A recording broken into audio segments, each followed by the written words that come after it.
Friends, வெள்ளருக்கு மரம் வீட்டில் வச்சுருக்கீங்கன்னா இனிமேல் வந்து அதை வெட்டாதீங்க. ஏன்னா அந்த மரம் வந்து அவ்வளோ புனிதமானது, அவ்வளோ ஈஸியாகவும் வளராது அந்த மரம். பாசிட்டிவான இடத்துல மட்டும்தான் வளரும், அதுவும் பாசிட்டிவான ஆளுங்க கையால் வச்சா தான் வளரும்.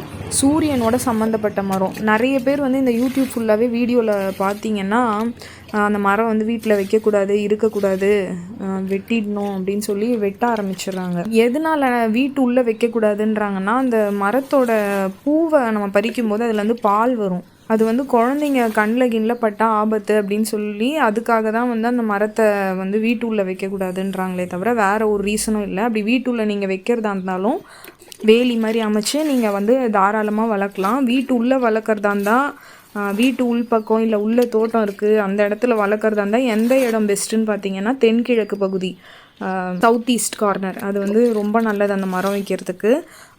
இந்த மரம் வந்து இருக்குது அப்படின்னா நீங்கள் ஒரே ஒரு விஷயம் பண்ணால் போதும். என்னென்னா மஞ்சள் தண்ணியை நல்லா கரைச்சிக்கோங்க. செவ்வாய் வெள்ளி நல்ல நாள்லாம் சொல்லுவாங்க இல்லையா, அந்த ஃபஸ்ட்டு அந்த மரத்தோட வேரில் ஊற்றுங்க. அதுக்கப்புறம் அந்த மரத்தை சுற்றி எல்லா இடத்துலையும் வந்து அந்த மஞ்சள் தண்ணியை தெளிச்சு விடுங்க. அது வந்து புனிதமாயிட்ட மாதிரி அந்த மரம்.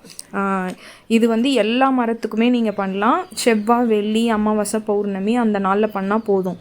அதுக்காக இந்த மரத்தையே வெட்டிடணும், இந்த மரத்தால் ஆபத்து வந்துடும் அப்படிலாம் வந்து எதுவுமே கிடையாது. அதெல்லாம் வந்து பொய்யான தகவல். அதெல்லாம் தாராளமாக வந்து இந்த மரம் வளர்க்கலாம். உங்களுக்கு எந்த வந்து ஸ்தல விருட்சம் பிடிக்குதுனாலும் அதை வீட்டில் தாராளமாக வளர்க்கலாம். என்னென்னா மஞ்சள் தண்ணி மட்டும் வாரத்துக்கு ஒரு 2 நாள் வந்து அந்த மரத்தோட வேர்லேயும் அந்த மரத்து மேலேயும் தெளித்து விட்டிங்கன்னா போதும்.